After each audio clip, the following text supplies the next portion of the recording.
Champions trophy चल रही है, मैं दुबई में ही हूं, एक्शन यहीं पर है। इंडिया और पाकिस्तान का मुकाबला है, अहम मुकाबला है पाकिस्तान के लिए भी। हारे तो टूर्नामेंट से बाहर, इंडिया जीता तो फिर सेमीफाइनल की टिकट पक्की है। लेकिन मेरे साथ आज दो वर्ल्ड चैंपियंस, हमेशा की तरह आज तक के स्टूडियो से सुनील गावस्कर जी हैं और हरभजन सिंह जी हैं। लेकिन आप हमेशा जानते हैं कि जब इंडिया पाकिस्तान की बात आती है तो सुपरहिट मुकाबला की, तो हम वहां के स्टूडियो भी जाते हैं जहां पर समा टीवी से सवेरा पाशा है मेरे साथ। सवेरा, बताइए क्या है आपके पास? जी जनाब, सबसे पहले तो आपके मेहमानों को बहुत बहुत खुशामदीद, बिकॉज हम उनसे कनेक्ट कर रहे हैं यहाँ पे। और हमारे पास यहाँ पे जाहिर सी बात है, जब मैं बैठी हूँ समा के प्लेटफॉर्म पे और जोर का जोड़ का शो है, so we have a family of जोर का जोड़। पाकिस्तान के former test captain, one of the greatest allrounder हमारे अपने लाला शाहिद खान आफरीदी हमारे साथ मौजूद हैं। और दूसरी तरफ हमारे साथ मौजूद हैं the elegant stroke maker, impeccable timer, Pakistan top notch former middle order batter Mohammad Yusuf भी हमारे साथ मौजूद है।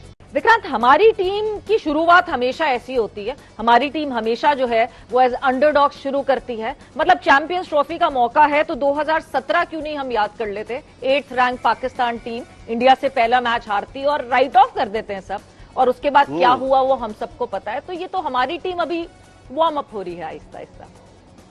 नहीं, वो तो ठीक है, लेकिन ये टूर्नामेंट ऐसा है ना कि वार्म अप होते होते ये ना हो कि टूर्नामेंट खत्म हो जाए, क्योंकि आप होस्ट भी हैं। मैं जानता हूं, और पाकिस्तान तो 1992 वर्ल्ड कप, सनी भाई वाहिद ऐसे इंसान थे जिन्होंने कहा था पाकिस्तान वो वर्ल्ड कप जीत सकता है, मुझे याद है तब भी ऐसे हुआ। आप पीछे से आते हैं, जीत जाते हैं। लेकिन शाहिद भाई एक बात बताइए, मैं आपको सुन भी रहा था, क्या वाकई इस पाकिस्तान की टीम में वो दम है पीछे से आके इंडिया को भी हरा जाना, फिर चैंपियंस ट्रॉफी जीत भी जाना? आप दिल पर हाथ रख के पहले बताइए। मैं जो भी बात करता हूँ दिल पे हाथ रख के ही बात करता हूँ, और जो बात समझ आती है वो उस बात को लाजमी करता हूँ।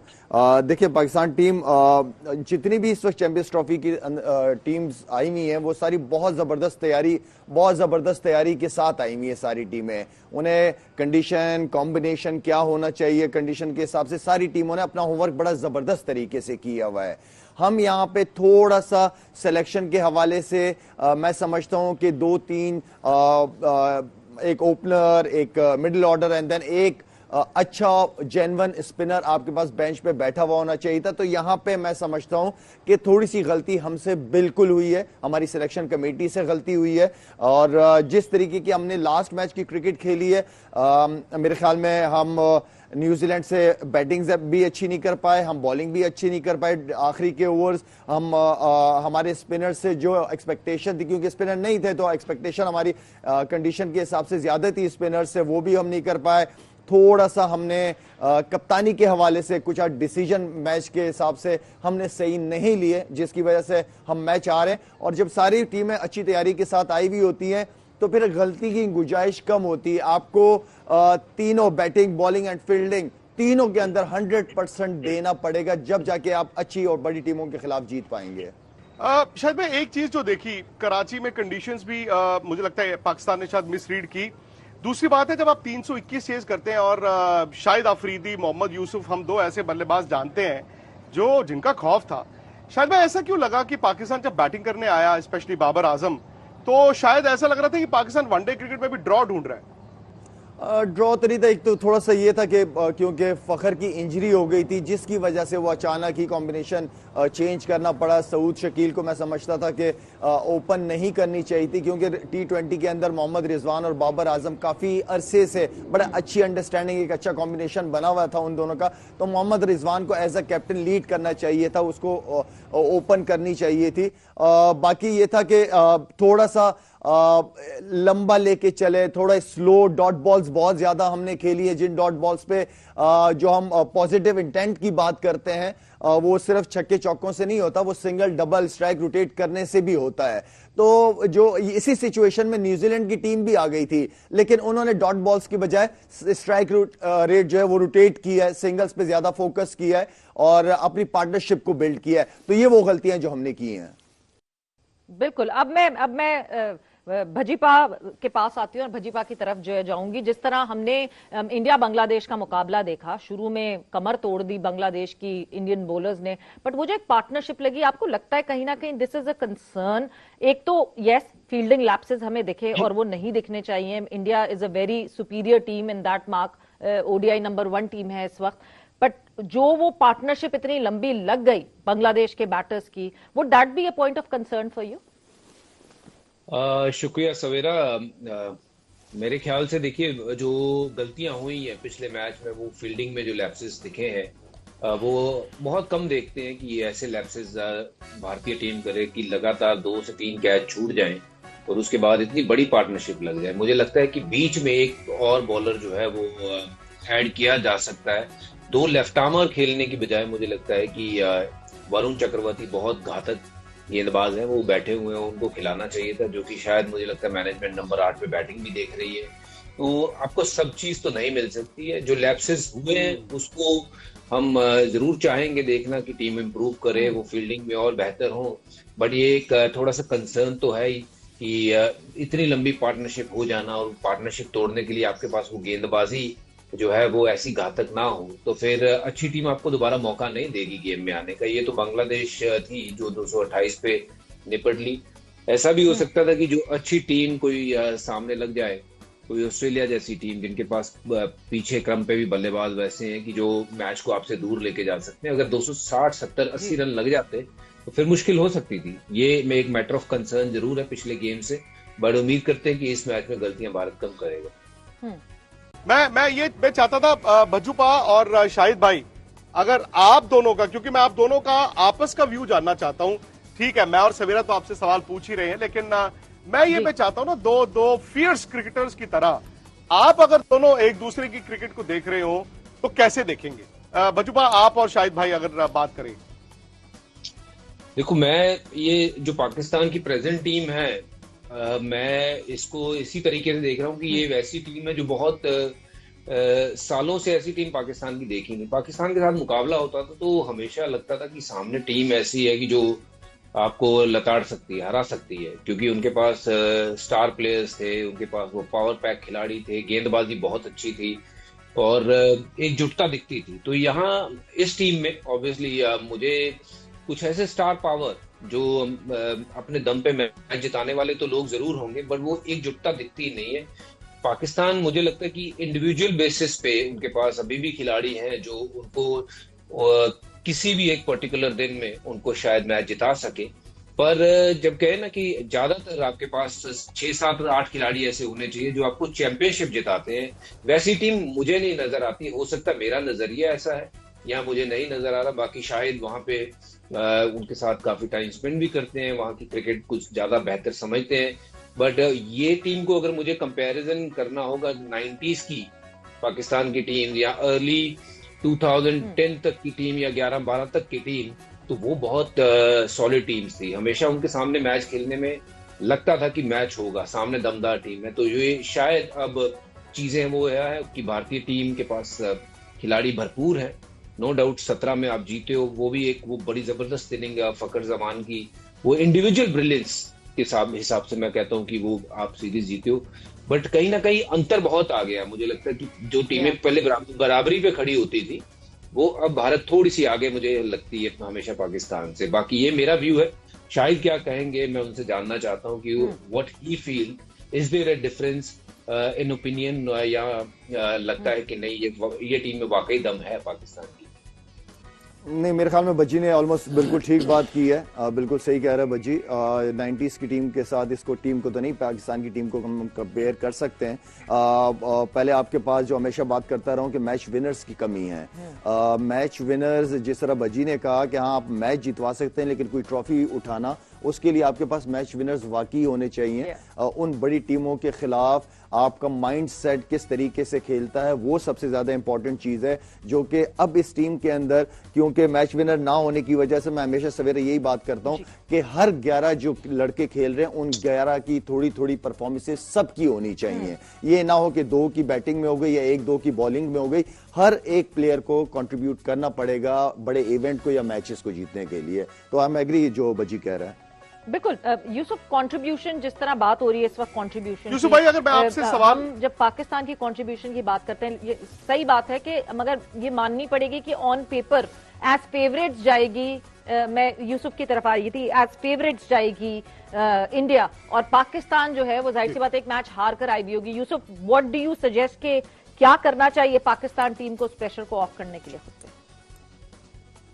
बिस्मिल्लाहिर्रहमानिर्रहीम। इसमें कोई शक नहीं कि इंडियन टीम बहुत बैलेंस टीम है ऑन पेपर, और पाकिस्तान की टीम वैसे जिसको कहते हैं कि बैलेंस नहीं है। शाहिद ने भी बात की है कि सिलेक्शन में कुछ ऐसी चीज़ें लड़के आ सकते थे, एक स्पिनर प्रॉपर आ सकता था, बैट्समैन आ सकता था, 2-3 लड़के होते तो आप टीम बेहतर हो सकती थी।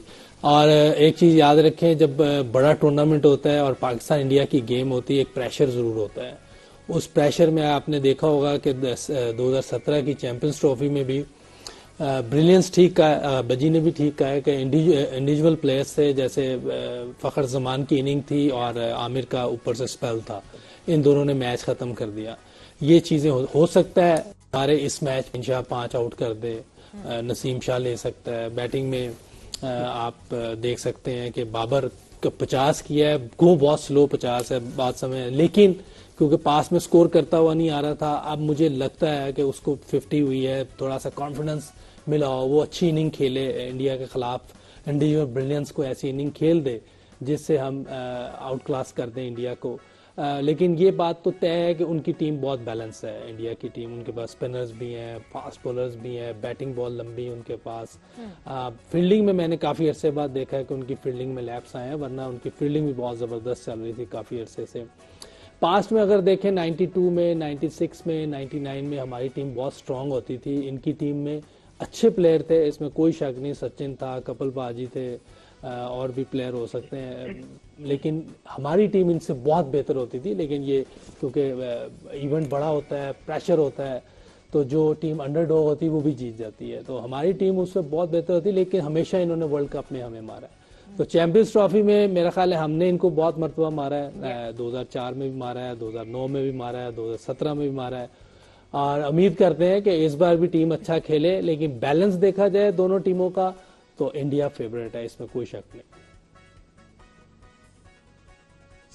सनी भाई मैं मतलब क्योंकि भज्जू ने वो कहा, शाहिद आफरीदी और मोहम्मद यूसुफ तीनों ये मान रहे हैं कि यहां पाकिस्तान बोरी लेकर आया है, बहुत बड़ी बोरे लेकर आया है, मतलब इतना दबाव लेकर आया है। और दबाव में किसी जमाने में होता था कि पाकिस्तान फिर उठता था, वो कहते हैं ना बैक्स टू द वॉल में पाकिस्तान सबसे अच्छा रिस्पॉन्ड करता था। 2.5 साल पहले इसी दुबई में राहुल द्रविड़ जब कोच थे, सनी भाई, उन्होंने पाकिस्तान की बॉलिंग अटैक के बारे में कहा था कि यार कमाल है यार, ऐसी बॉलिंग अटैक। बट वो 20 ओवर था, 50 ओवर में पाकिस्तान की बॉलिंग को क्या हो रहा है, बिकॉज वो शुरू अच्छा करते हैं, बट वही शाहीन को देखें, नसीम को देखें, हारिस राउफ को देखें, और लास्ट के जो उन्होंने अपने 5-5 ओवर डालने होते हैं उसमें पिटाई बड़ी ठीक ठाक होती है उनकी। वजह क्या है?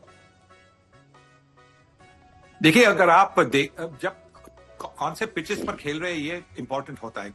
और अगर आप देखेंगे कि पाकिस्तान की जो पिचेस होती है वो बहुत अच्छी होती है बल्लेबाजी के लिए, और फास्ट बॉलर्स वहां पे अगर अच्छी लेंथ और अच्छी लाइन अगर बॉलिंग नहीं कर पाएंगे और स्विंग नहीं होगा तो फिर वो महंगे साबित होते हैं। आप हारिस राव की बात देखें, उनके पास गति तो जरूर है, उनके पास बड़ी स्पीड है, पर उतनी स्पीड से और या ज्यादा स्पीड से बल्ले से वो बाउंड्री तक जाते हैं क्योंकि उनकी लेंथ ठीक नहीं होती या उनकी लाइन ठीक नहीं होती।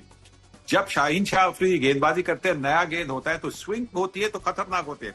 जब स्विंग होना बंद होता है तो फिर बल्लेबाजी थोड़ी आसान बनती है। तो यही तो इम्पोर्टेंट बात है।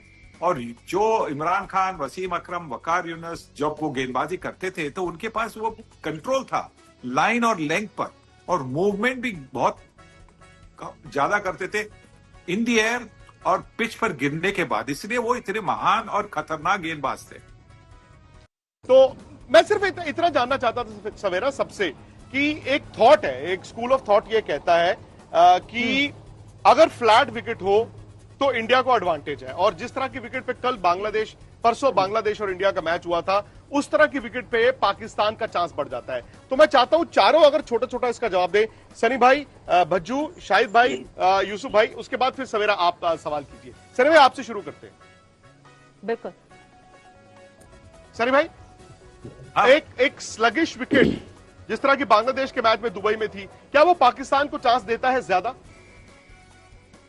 नहीं, शायद नहीं, क्योंकि भारतीय टीम के पास जो स्पिनर्स है, जो 3 स्पिनर, शायद वो 4 स्पिनर भी खिला सकते हैं अगली मैच में पाकिस्तान के खिलाफ, क्योंकि शायद हर्षित राणा को वो रिजर्व में रखेंगे, वरुण चक्रवर्ती को स्पिन के लिए वो टीम में शामिल कर सकते हैं, क्योंकि हमने देखा है कि हाँ, जो कल की मैच हुई थी बांग्लादेश और इंडिया, वहां पेसर्स ने विकेट तो ली थी, पर ज्यादा मतलब जो कंट्रोल था रन्स पे, वो स्पिनर्स का कंट्रोल था, दोनों तरफ के स्पिनर्स। तो मुझे लगता है कि शायद ये भी हो सकता है, और अगर वैसा हुआ तो मुझे लगता है कि भारतीय टीम का पलड़ा भारी होगा, क्योंकि भारतीय टीम के पास अच्छे स्पिनर्स हैं। ये नया थॉट है, ये नया थॉट है। बजुबा, आप क्या कहेंगे इस पे? मेरी सोच ये कहती है कि देखिए, स्लो पिच के ऊपर भारत को एडवांटेज है, क्योंकि भारत की बल्लेबाजी जो मैं ओवरऑल देख रहा हूँ कि अच्छी बल्लेबाजी, उनके पास जो लड़के हैं वो फॉर्म में है। शुभमन के रन लगे हुए हैं हाल फिलहाल में, इंग्लैंड के सामने बहुत अच्छा खेले। कोहली के रन चाहे नहीं आए, बट उसके इर्द गिर्द जितनी भी बल्लेबाजी है, केएल है, रोहित के रन बन रहे हैं ऊपर से, तो वो मुझे लगता है कि टीम में माहौल ऐसा है कि रन बना देंगे। अक्षर पटेल भी अच्छी फॉर्म में, चाहे कल आउट हो गए। तो मुझे लगता है कि भारतीय टीम के पास जो एडवांटेज है वो बल्लेबाजी तो अच्छी है ही है, और स्पिन बहुत अच्छी है। और मैं उम्मीद करता हूं कि वरुण खेले, चाहे एक लेफ्ट आर्म स्पिनर हम कम कर दें दोनों में से, तो फिर वहां भारत का एडवांटेज और बढ़ जाता है, क्योंकि वरुण को वैसे भी पाकिस्तान ने एक मैच में खेला, वो T20 वाले फॉर्मेट में, बट इस फॉर्मेट में इनको खेला नहीं है, और तब वरुण पके नहीं हुए थे, अब वरुण पके हुए हैं। तो बढ़िया कि ओवरऑल ऑन पेपर या फिर देखें दोनों टीमों में, जैसे शाहिद ने भी कहा, यूसुफ ने भी कहा कि भारत आगे है, और मैं भी उसी बात पे स्टिक रहना चाहता हूँ कि भारत मैच में अभी तक तो आगे है, बट वो शुरुआत आप कैसे करते हो, that's where you know everything start, कि आप किस तरीके से उस दिन उठते हो, कैसा क्रिकेट खेलते हो। और कल बांग्लादेश को अच्छा लपेट लिया 228 पे, 270-80 हो जाते तो शायद मुकाबला किसी तरफ भी जा सकता था।